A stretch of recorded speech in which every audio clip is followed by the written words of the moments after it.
The autumn sun was setting when Dr. Chen pulled into her driveway, her shoulders heavy after a grueling 12-hour shift at Memorial Hospital.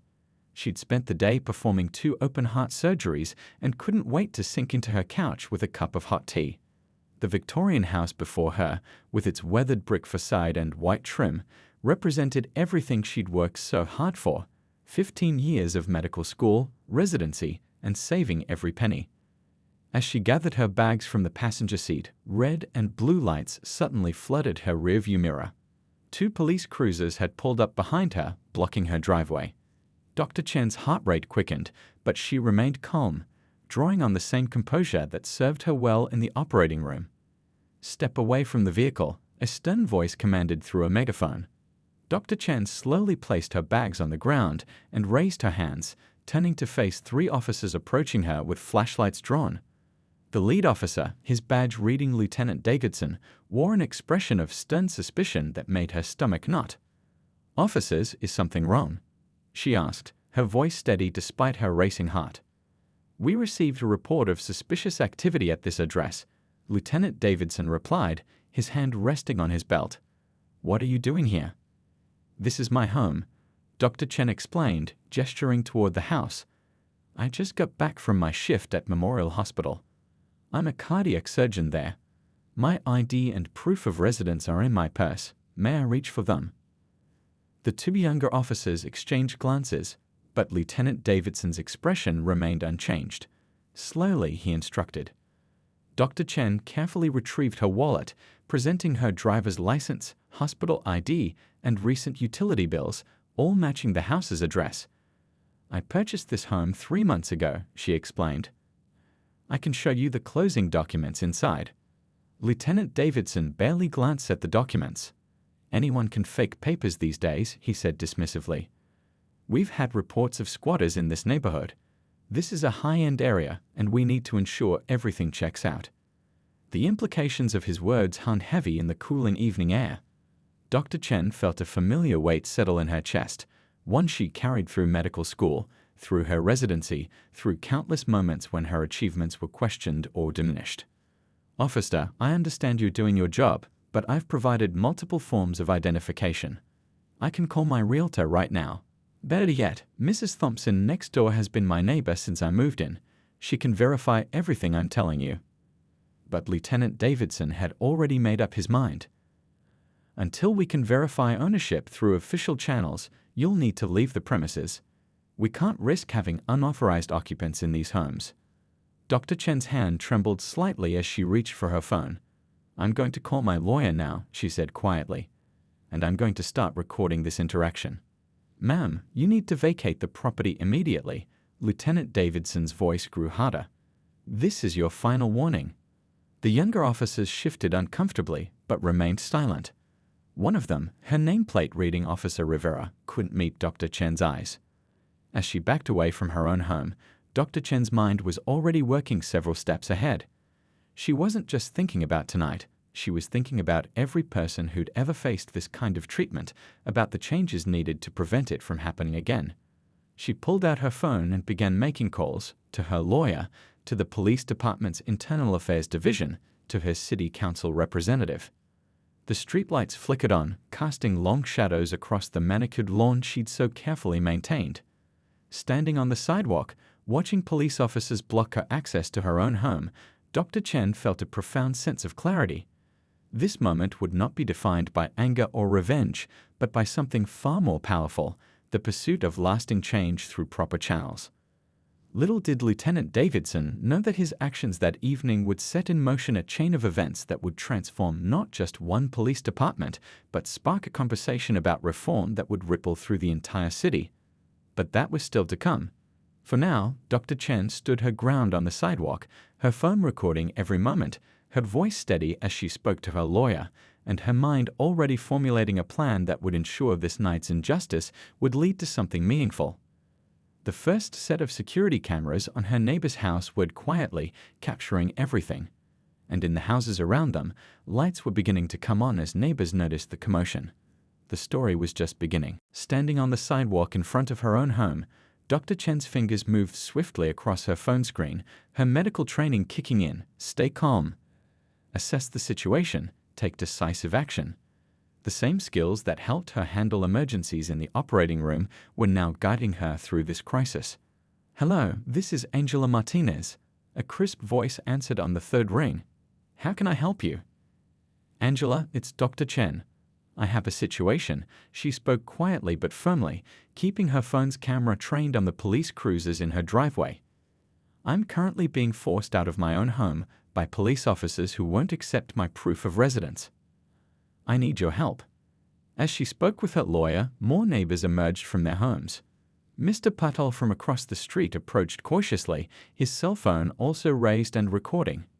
"Dr. Chen, is everything all right? We saw the police lights." Lieutenant Davidson turned sharply.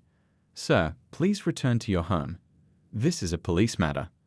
But Mr. Patel stood his ground. "This woman is my neighbor. She's a surgeon who saved my wife's life last year. She owns this house." His voice carried the weight of certainty, and several other neighbors murmured in agreement.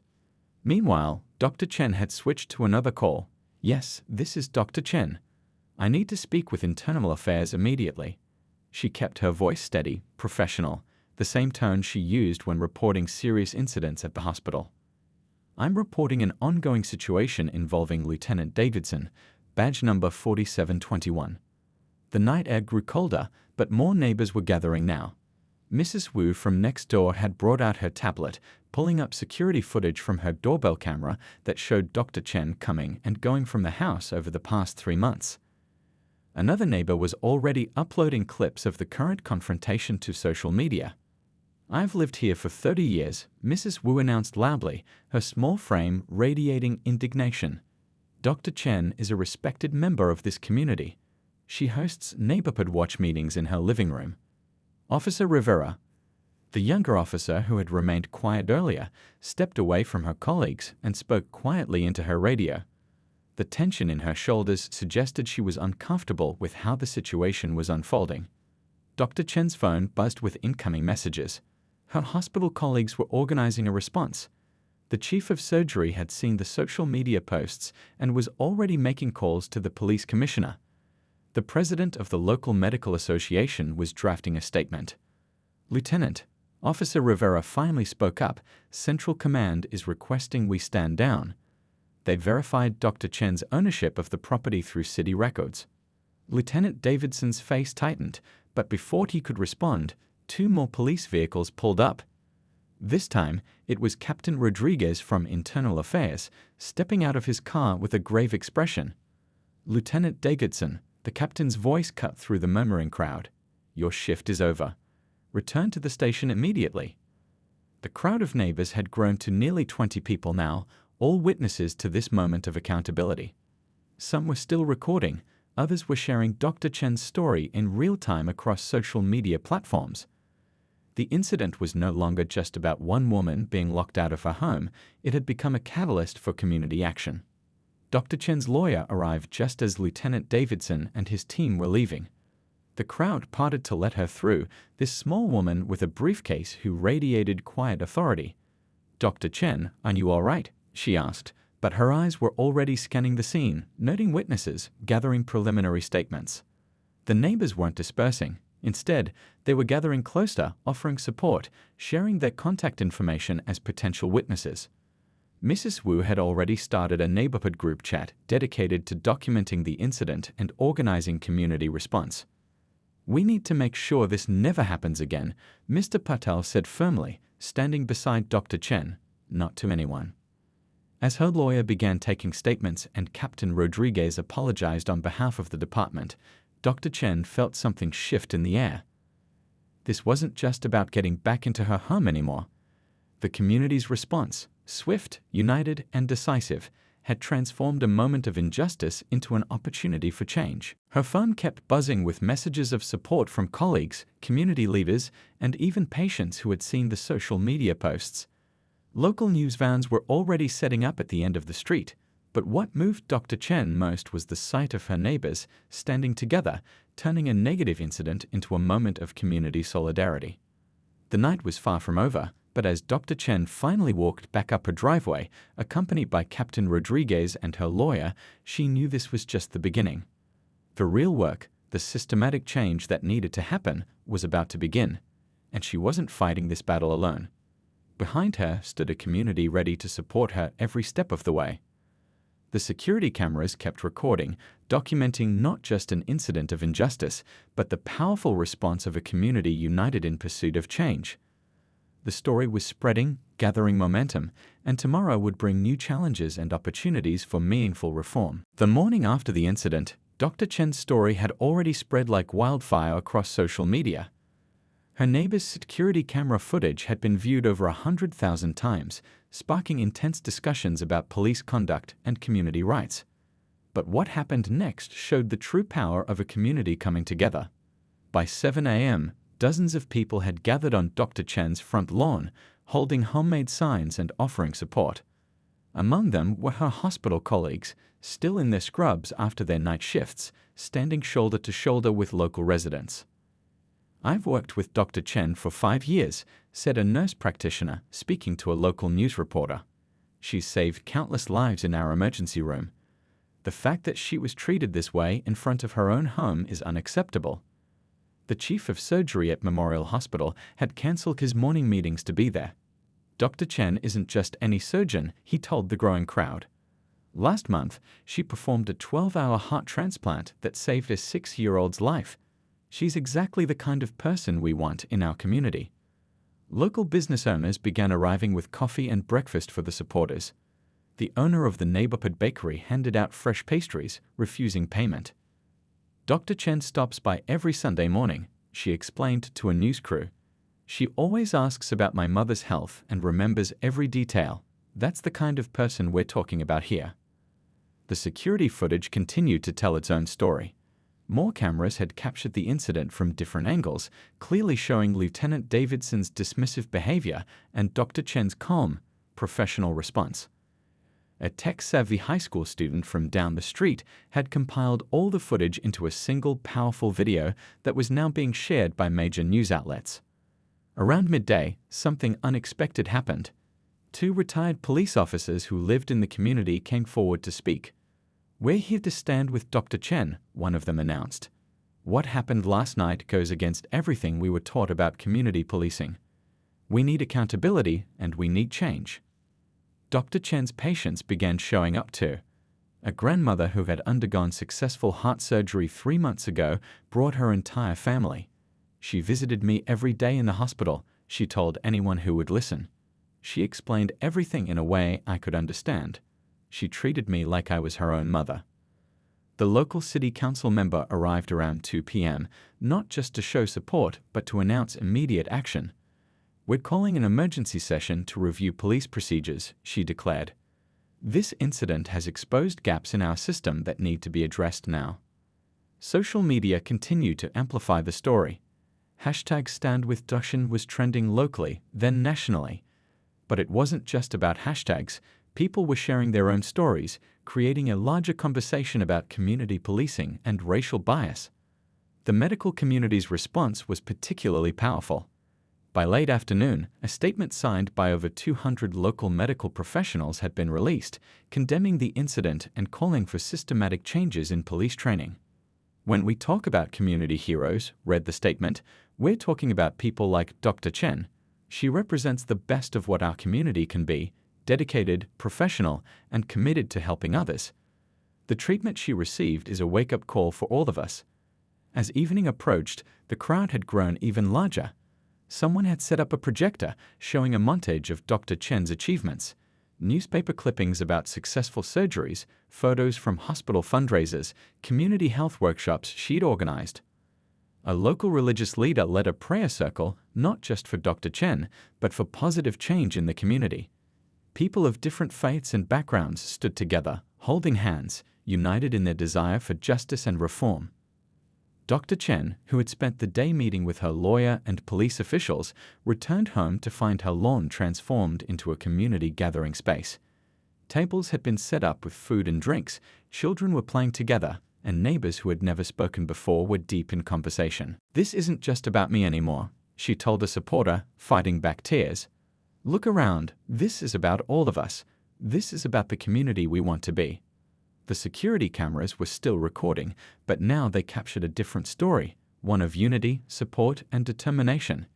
As the sun set on the second day, the gathering had evolved into an impromptu community meeting, with people sharing ideas for concrete changes they wanted to see in their police department. A young teacher suggested regular community police dialogue sessions. A local business owner offered his restaurant as a meeting space. Others proposed new training programs, community oversight committees, and educational initiatives. The day ended with a candlelight vigil, not in mourning, but in hope. The flames flickered in the evening breeze, each one representing a commitment to change. The community had transformed a moment of injustice into a movement for positive reform, and this was just the beginning. As Dr. Chen stood on her porch, looking out at the sea of supportive faces, she knew that tomorrow would bring new challenges. But she also knew that she wasn't facing them alone. The community had shown its true colors, and they were beautiful. 3 days after the incident, Dr. Chen sat in her lawyer's office, surrounded by stacks of documents and a team of civil rights attorneys. The polished conference table reflected the morning light as they reviewed the evidence they'd gathered. The security footage alone makes a compelling case, the lead attorney said, replaying the videos on a large screen. But what we've uncovered goes much deeper. She pulled out a thick folder. Lieutenant Davidson has a history. Your case wasn't an isolated incident. The legal team had spent days digging through police records, interviewing witnesses, and building a case that would be impossible to ignore. They'd discovered 5 similar complaints against Lieutenant Davidson in the past 3 years, all carefully buried in administrative paperwork. Each complaint follows a pattern, explained another attorney, spreading photographs across the table. But none of the previous victims had the community support or resources to fight back effectively. You're in a unique position to create real change. Dr. Chen picked up one of the photos, showing another homeowner who'd faced similar treatment. Her hands trembled slightly. These people deserve justice too, she said quietly. We need to make sure their stories are heard. The legal team had already filed a comprehensive civil rights lawsuit, but this wasn't just about money. They'd crafted a list of demanded reforms, new training programs, community oversight committees, transparent complaint procedures, and regular audits of police conduct. Meanwhile, the internal affairs investigation was moving at unprecedented speed, driven by public pressure and the undeniable evidence. Captain Rodriguez had assigned his best investigators, and they were uncovering troubling patterns within the department.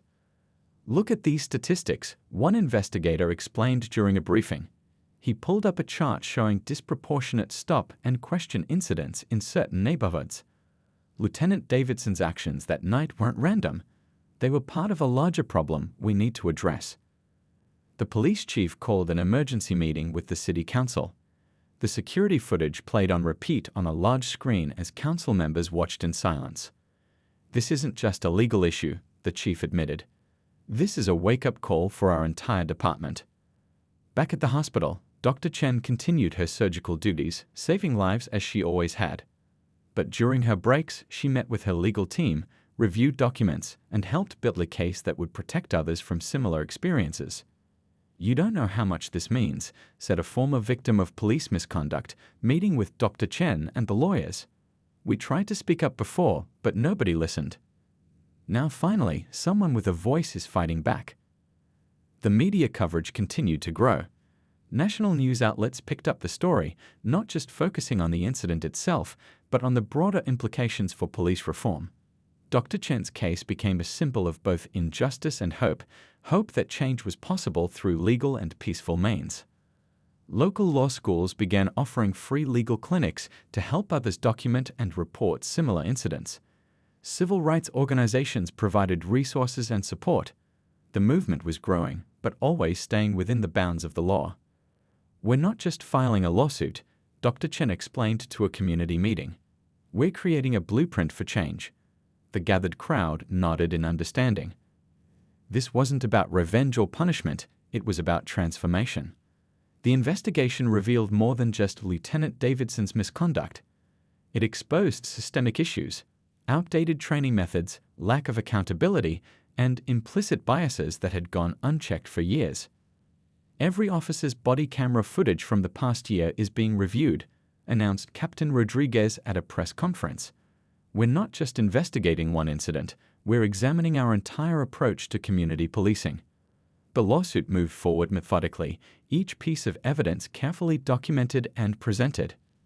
Dr. Chen's legal team worked tirelessly, knowing that this case could set important precedents for police reform. Support came from unexpected places. Police officers from other districts reached out, offering testimony about problems they'd witnessed. Retired judges volunteered their expertise. Law professors used the case as a teaching tool for their students. This is how real change happens, Dr. Chen's lawyer told her one evening, reviewing yet another stack of documents. Not through violence or revenge, but through careful, determined legal action. The investigation also uncovered a pattern of ignored complaints from other residents. Each story added weight to the case, showing that what happened to Dr. Chen wasn't just a single mistake, it was a symptom of deeper problems. As the legal proceedings continued, Dr. Chen kept a photo on her desk at the hospital, not of Lieutenant Davidson or the police cars in her driveway, but of the community gathering that had followed. It reminded her why this fight mattered. The law is on our side, her attorney reminded her. But more importantly, justice is on our side. The evidence continued to mount, the case grew stronger, and the possibility of real change became more tangible with each passing day. The security cameras that had captured the original incident remained vigilant, but they now symbolize something different, not just protection against misconduct, but the power of transparency and truth in creating lasting change. This wasn't just about winning a lawsuit anymore. It was about setting a precedent, creating a model for reform that other communities could follow. The legal action was becoming a roadmap for change, one careful step at a time. The police department's response came swiftly and decisively. 1 week after the incident, the police chief stood before a packed press conference room, cameras flashing as he cleared his throat to speak. Today marks a turning point for our department, he began, his voice firm but humbled. What happened to Dr. Chen was more than a mistake. It was a failure of our system, and we are taking immediate action to address it. Behind him stood a diverse group of officers, community leaders, and civil rights advocates. The chief held up a thick document titled Community First, a new framework for policing. Effective immediately, Lieutenant Davidson has been placed on administrative leave pending a full investigation, the chief announced. But this is just the beginning of our response. The local news crews leaned forward as he outlined a comprehensive plan for departmental reform.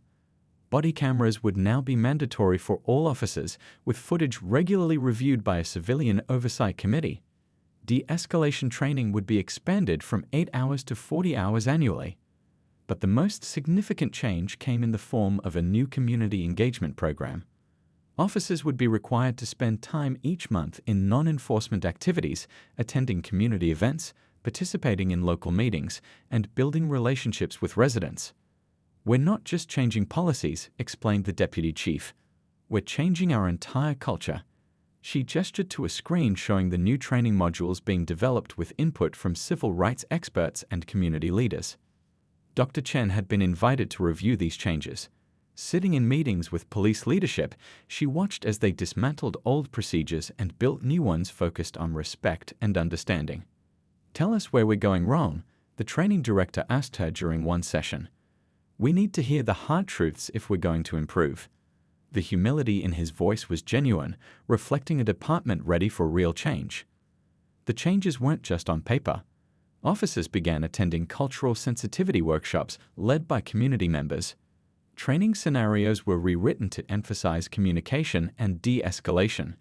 The department's complaint system was overhauled to ensure transparency and accountability.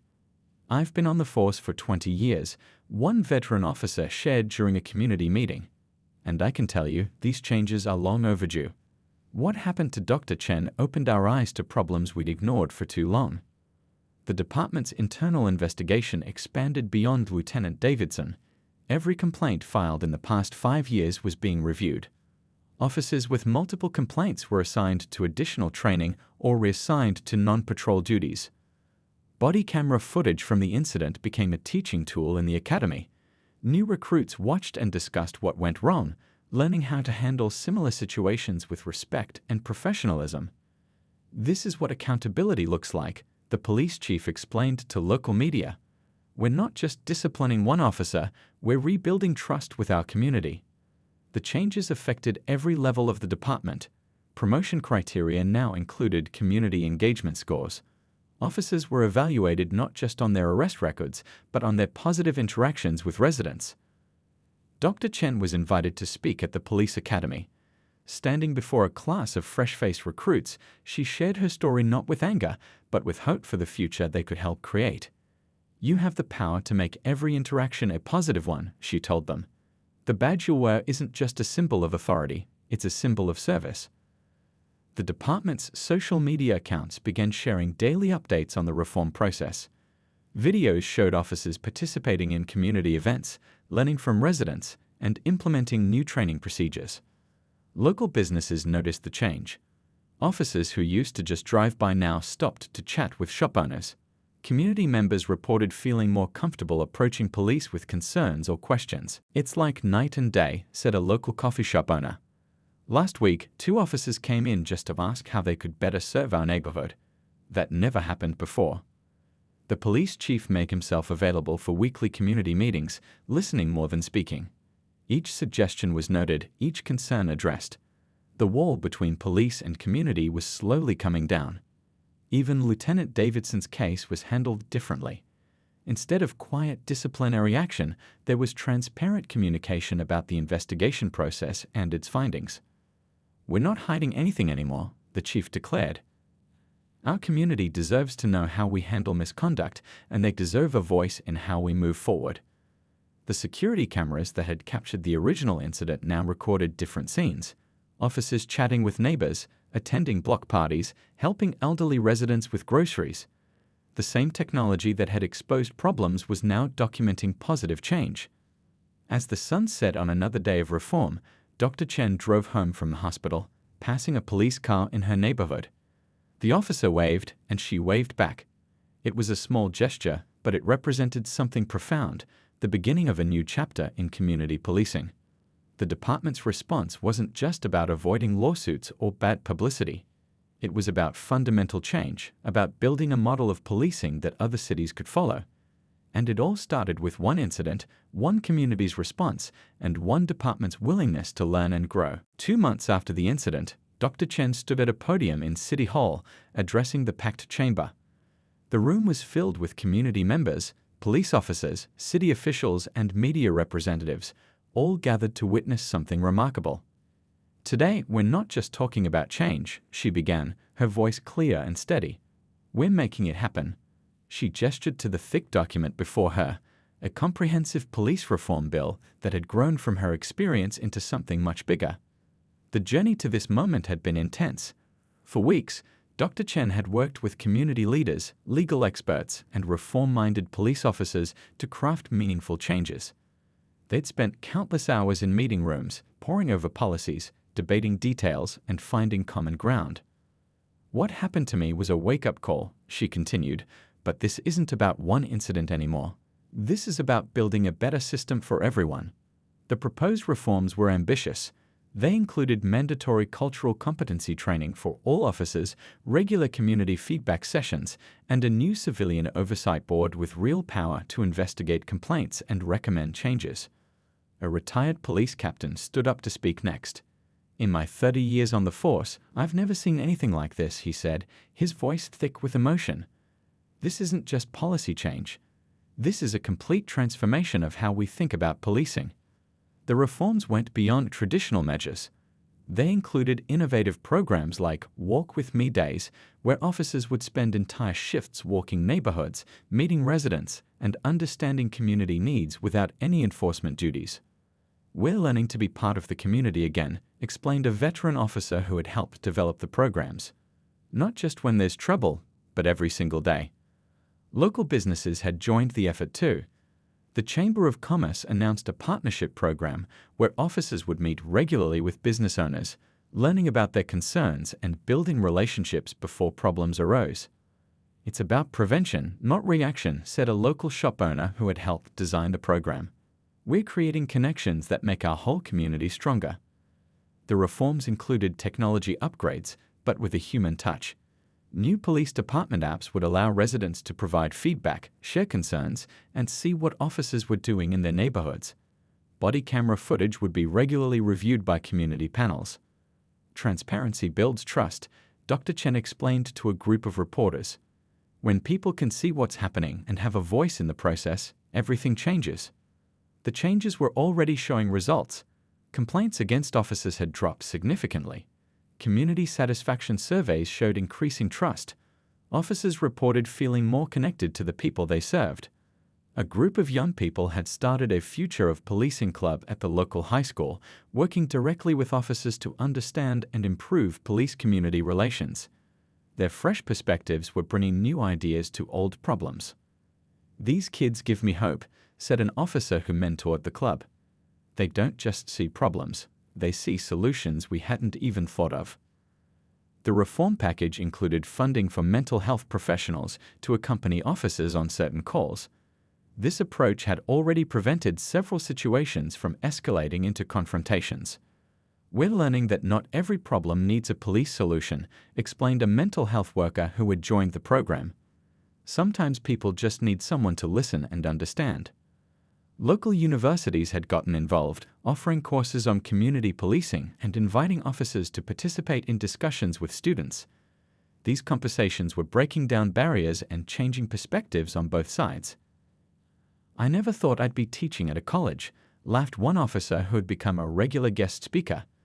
"But sharing our experiences, hearing new ideas, it's making us all better." The reforms were attracting national attention.